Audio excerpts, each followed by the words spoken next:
You can do 10,000 crunches a day. You can starve yourself on celery sticks and water. You can run until your feet bleed, and you will not lose that belly. Why? Because you are fighting the wrong enemy. Most people think belly fat is just fat. It's just stored energy. Right? Wrong. What if I told you that the belly fat you can pinch, the jiggly stuff under your skin, is actually completely harmless? The real problem is something you cannot pinch. It is a hidden parasitic tissue buried deep inside your torso, strangling your liver, choking your pancreas, and destroying your heart. It's called visceral fat. And here is the scary part.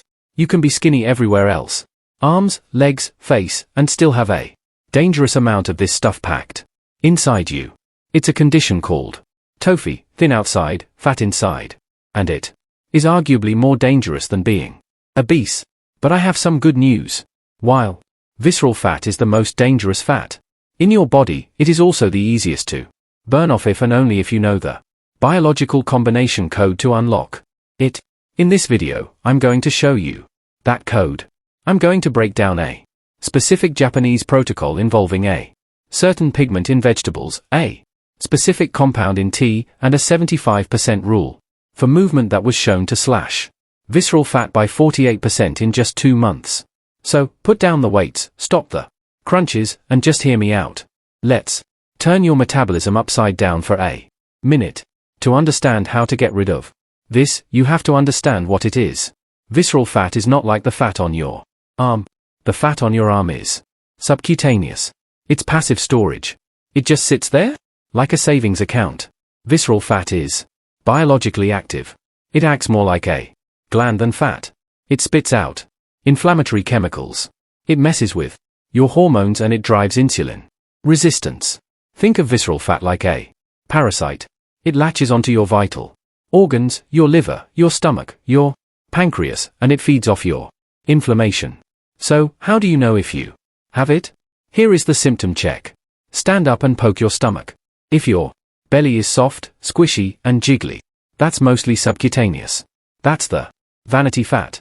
But if your belly sticks out, like you swallowed a basketball and it feels hard, solid, firm, protruding, that is visceral fat.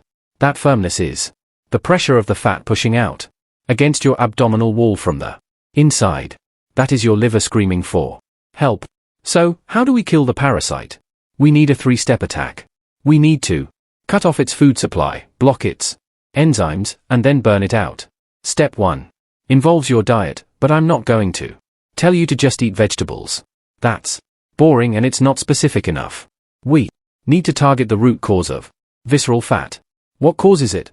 It's usually an excess of energy that leads to oxidative stress. Imagine your cells are like a car engine. When an engine runs too hot for too long, it starts to rust. That rust is oxidative stress. Visceral fat loves that rust. It thrives on it. To kill the fat, we need to scrape off the rust. And the most powerful rust remover in the natural world comes from a specific family of compounds called carotenoids. Carotenoids are the pigments that give plants their color. It's the orange in a carrot, the red in a tomato, the deep green in spinach. Now, I found a fascinating double-blind study out of Japan. They took a group of people and simply increased their intake of carotenoid-rich vegetables, specifically carrots and cabbage, for just 8 weeks. Here is what happened. The carotenoids acted like a shield. They neutralized the free radicals, those unstable molecules damaging your cells, and they actually flipped a genetic switch. They turned on the genes that burn fat, and they turned off the genes that store fat. The result, significant reduction in visceral fat just by adding color to the diet. So, here is your protocol. You need to eat the rainbow, but not the Skittles version. I'm talking about sweet potatoes, bell peppers, spinach, squash, and carrots. If the food is beige, like bread, pasta, or crackers, it's feeding the parasite. If the food is vibrant orange, red, or green, it's killing it. It's that simple. Now, let's talk about what you're drinking. There is a specific drink that acts like a key for your fat cells. You've probably heard that green tea burns fat. You might think, oh, that's just a myth. It is not a myth, but you have to Understand why it works so you don't mess it up. Green tea is loaded with a polyphenol called carcans. The specific one we care about is EGCG. Here is the mechanism, and this is really cool. Think of your fat cells as having a front door. Usually, that door is locked. Catechins help pick the lock. They stimulate your nervous system to boost fat oxidation burning. But they do something else. They also inhibit an enzyme called lipase. Lipase is the enzyme that breaks down dietary fat so your body can absorb it. When you drink green tea rich in carcans, you are basically putting a bouncer at the door of your gut saying, no, we aren't letting all this fat in. There was another randomized trial, again, double-blind, placebo-controlled, that showed drinking caffeine-enriched green tea for 12 weeks reduced visceral fat significantly. But here is the warning, and this is where people get it wrong. You cannot just buy the sugary bottled green tea from the gas station. That is sugar, water. It will make your liver worse. You want matcha or senza tea. Why? Because you are consuming the whole leaf, which means you get a massive dose of catechins compared to a regular tea bag. And there is a synergy here. The caffeine in the tea works with the carcans to accelerate the effect. It's a 1-2 punch. The caffeine revs the engine. The carcans unlock the fuel tank. Now we get to the most important part, movement. Diet is great for total weight loss. If you stop eating, you will lose weight.